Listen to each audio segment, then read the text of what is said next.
will resurrect Republic, dirty Uncle. Of this kind of ultimate revolution, this method of control by which people can be made to enjoy a state of affairs which, by any standard, they ought not to enjoy. This, I mean, the enjoyment of servitude. The scientific dictatorship. Killers gathered in the masses, just like witches at black masses. Evil minds that plot destruction. Well, let's see what's going on here, huh? Well, for the third time in 3 weeks, there was a major explosion at what's suspected to be a sensitive military site in Iran. So you wonder who that was occurred by. Yesterday morning in western Tehran and caused widespread power outages. As of now, it remains unclear who or what is behind these string of explosions. There have been 3 of them, including one at the Parchin military Who or site, what? another one where they make centrifuges Here's for who the or what. nuclear program. Joining us now is retired General Jack Keane, Fox News military strategic analyst. General Scientist Keane, General. We had Stuxnet, that computer virus to sabotage their computers. What do you think's behind these mysterious explosions? Well, there's been, actually in the last several months, there's been dozens of so-called accidents that the Iranians claim have been taking place. Yeah. And largely they're explosions or fires. That is no longer a credible claim given the sheer numbers of them. And as you noted, just in the last couple of weeks, we've had a missile production plant that exploded. We had their advanced centrifuge plant, which exploded with an incredible fire, which literally destroyed the place and set the nuclear program back at least a year, Eric, or possibly 2. And then this week, there's been 2 other power plants that have had explosions and a chemical gas leak in another plant. I mean, it's pretty obvious there's 2 countries that have the capability to do this. One is the United States, the other is Israel. You mentioned the cyber attacks that took place a decade ago. The United States was involved in that with the Israelis. It's a matter of public knowledge now. The Israelis conducted an assassination campaign against Iranian scientists. Here's the thing. Assassination campaigns against Iranian scientists. Imagine, if you will, going to school your whole life and becoming a scientist and being employed by your state government, and inadvertently, because of doing that, having your head blown off or poisoned or who knows else what. Look, I'm no fan of Iran and I'm not an enemy of Iran. I'm neither, because I know what the CIA has done to them. But John F. Kennedy, he had all this solved. He warned Ben-Gurion.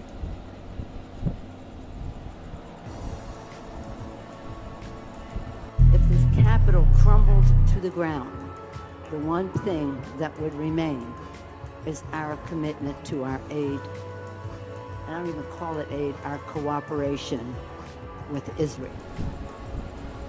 JFK to Ben-Gurion. He tried to avoid war in the Middle East. He tried to avoid all of this craziness. He saw it coming. Kennedy saw all of this coming. He predicted all of it. And I hate it when they keep making me defend a Democrat. But anyway, he did. He knew it. Many of us are criticized pretty harshly for revealing this information, but it's true. It's just true. Intelligence business. That's the kiss of death. The kiss of death. Because if you tell it like it is, you're going to have enemies right and left. You're not going to be popular on either side of the thing if you tell the truth, okay? And so that was the warning signal number 1. JFK to Ben-Gurion. Dear Mr. Prime Minister, I welcome your letter of May 12th, and I'm giving it careful study. Meanwhile, I received from Ambassador Barbour a report of this conversation with you on May 14th regarding the arrangements for visiting the Dimona reactor. You see, Kennedy didn't want anyone in the Middle East to have nukes, because he knew that if they started developing a nuclear weapon, it would start a nuclear arms race in the Middle East. Which means, if Israel has nukes, then Iran should be able to have nukes. What's fair is fair. Whether you like Iran or you hate Iran, it doesn't matter. It doesn't matter. How ballsy is it of anyone to say, I can have something and you can't? How ballsy is that? especially a country that in the 50s, the CIA went in and toppled their non-religious, hardliner, kind of secular, democratically elected Mossadegh. He was probably one of the most reasonable people. But you know why? You know why they took him out? They took him out because he wanted to nationalize Iranian oil, which would have put British Petroleum and all those other companies in a quagmire.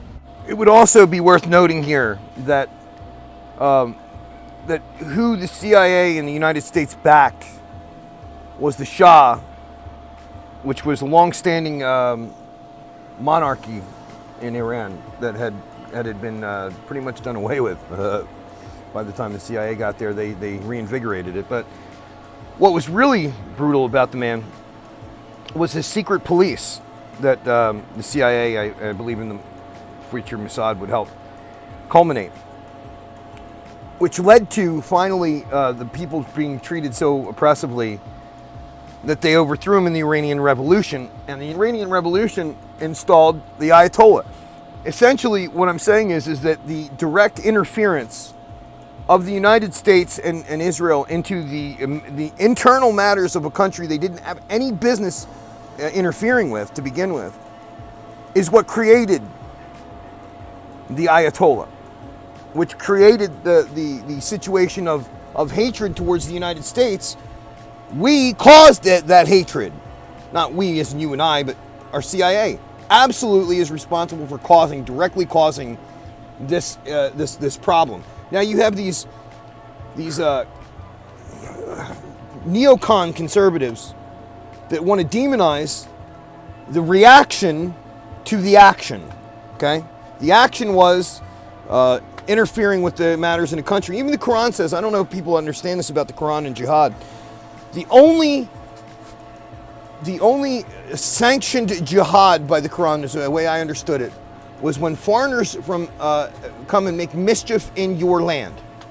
That is a righteous cause or reason to declare jihad on something or somebody or a country or something. Now, can we say that we've never been to Iran and we've never interfered with their, and we know what their religion says? So it's essentially we're doing it's the same thing as that happened in Waco. You have a bunch of apocalyptic Christians that believe that the federal government is going to come down on them one day and roast them all alive. So what do? Surround them with tanks and sleep deprivation and women and children die. This is what happens. This is what happens. Because they wanted the Iranian oil. That's what it was about. Every part of the Ten Commandments you could possibly imagine have been violated by our nation and Israel. Coveting your neighbor's goods, thou shalt not lie, thou shalt not murder, thou shalt not steal. I mean, I don't know what book they're reading from, but any of you conservatives out there, you've been duped into being into viewing Iran as this great enemy. Now, look, I know about the hostage crisis and all that, but you have to take it back to the beginning. You can't just cherry pick a date and start there. You have to take it back to the beginning. And if you look at what JFK said to Ben Gurion, by the way, Ben Gurion, I am a Bolshevik Ben Gurion. Not I'm a proud Jew, not I'm a proud Israeli. I'm a proud Bolshevik is what he said. You know what that means? The nation of Israel, first prime minister, was a communist Bolshevik. That's what we supported. That's what we funded. It is because of our preoccupation with this problem. You see, he's also above that. He says the dangers in the proliferation of national nuclear weapon systems are so obvious that I am sure I need not repeat them here. It is because of our preoccupation with this problem that my government has sought to arrange with you for periodic visits to Dimona.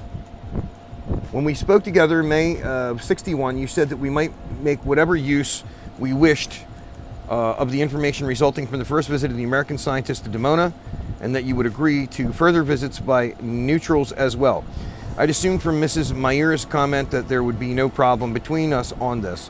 We are concerned with the disturbing effects on world stability which would accompany the development of nuclear weapons capability by Israel. I cannot imagine that the Arabs would refrain from turning to the Soviet Union for assistance if Israel were to develop a nuclear weapons capability, if he only knew.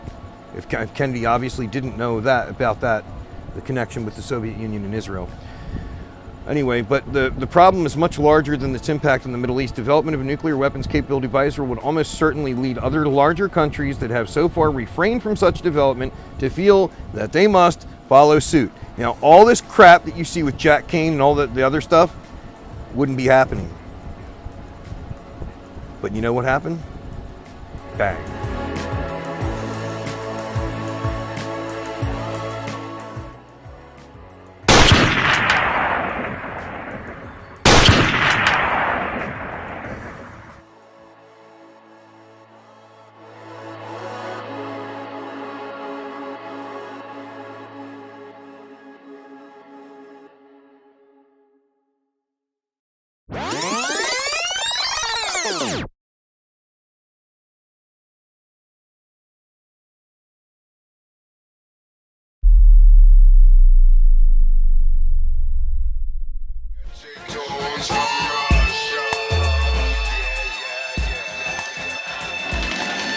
When you hear what I've got to say,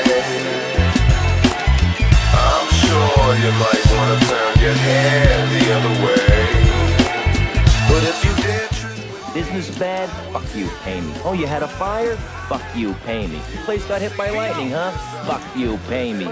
genocide, everything you think you own has been left Behind the scenes, important work continues as well. As Congress continues to come up with ways to operate remotely, important work continues on the various authorization and appropriations bills that fund important initiatives. Initiatives such as $3.3 billion in security assistance to Israel, $500 million for cooperative U.S.-Israel missile defense programs, tens of millions of dollars for cooperative programs related to cybersecurity, alternative energy, water, homeland security, and other areas. Now, justifiably, we're all focused on the coronavirus and also on our new realities. But important work to nurture the U.S.-Israel relationship has to continue. That has not changed, even if everything else has. Business bad? Fuck you, pay me. Oh, you had a fire? Fuck you, pay me. Your place got hit by lightning, huh? Fuck you, pay me. So on behalf of the leadership and staff of AIPAC, we hope you're doing well, that your families are healthy, and that you'll continue to join in this important effort to continue to mobilize Congress in support of the U.S.-Israel relationship. What you just said is one of the most insanely idiotic things I have ever heard. At no point in your rambling, incoherent response were you even close to anything that could be considered a rational thought. Everyone in this room is now dumber for having listened to it. And may God have mercy on your soul. Thank you very much.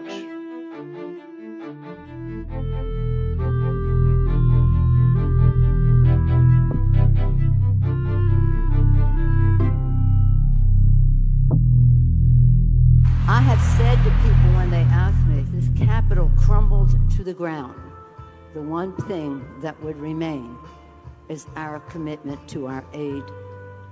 I don't even call it aid, our cooperation with Israel. That's fundamental to who we, fundamental Fundamental to who we are, huh? Skip the life and bingo. Turn cartwheels across the floor. I was feeling kind of seasick, but the crank cut out for more. The room was humming.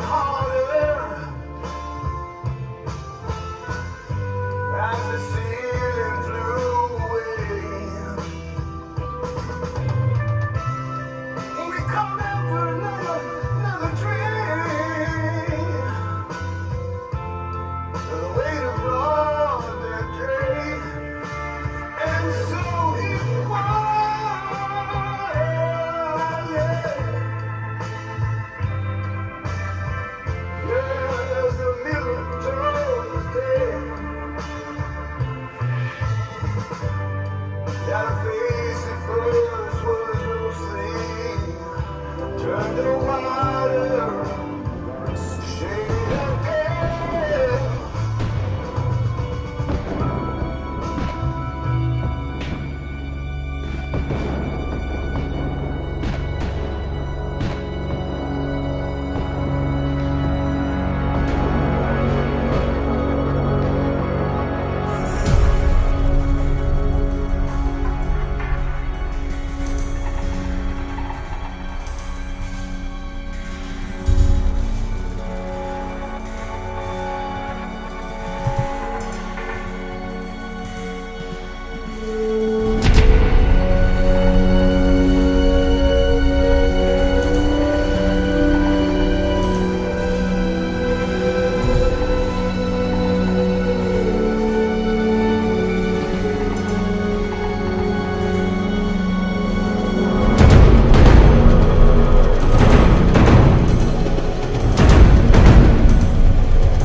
And by the way, you know, I sit on the stand and it get hot. I got hairy legs that turn